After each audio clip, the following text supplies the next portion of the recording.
I know it sounds kind of cliche, but for anyone who actually owns a home, it really is true.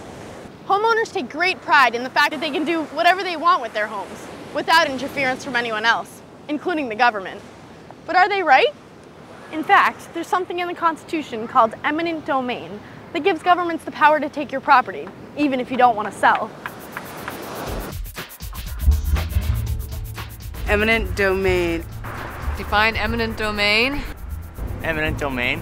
I'm going to let him speak first. Like, this is mine right here, right now. You know what eminent domain is? Isn't that when the government can take whatever they want? Sounds like Eminem's. Eminem's domain. Eminent domain is the concept that allows government to take property and pay you for it. The Founding Fathers wanted to create a nation of free people, and they wrote the Constitution to protect individual rights from government power. The Founders believed that one of the most important individual rights is the right to own property. But the Founders also made an exception to this rule. The Fifth Amendment to the U.S. Constitution states that governments may take private property, but only under certain conditions.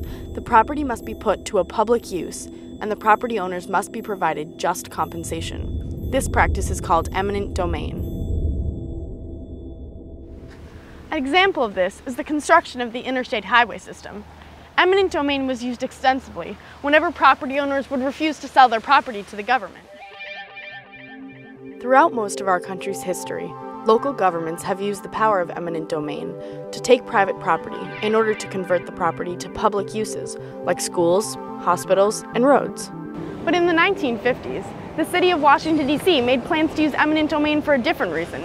The city wanted to force out property owners and tear down old buildings and houses in order to build a nicer community. Some property owners objected, arguing that this kind of urban renewal project was not a legitimate public use. In 1954, the U.S. Supreme Court voted in favor of the city, and Washington, D.C. officials used eminent domain to rebuild the rundown neighborhood from scratch.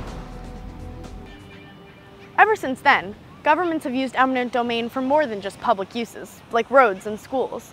They've also used eminent domain to transfer property from one private owner to another private owner, in the name of economic development.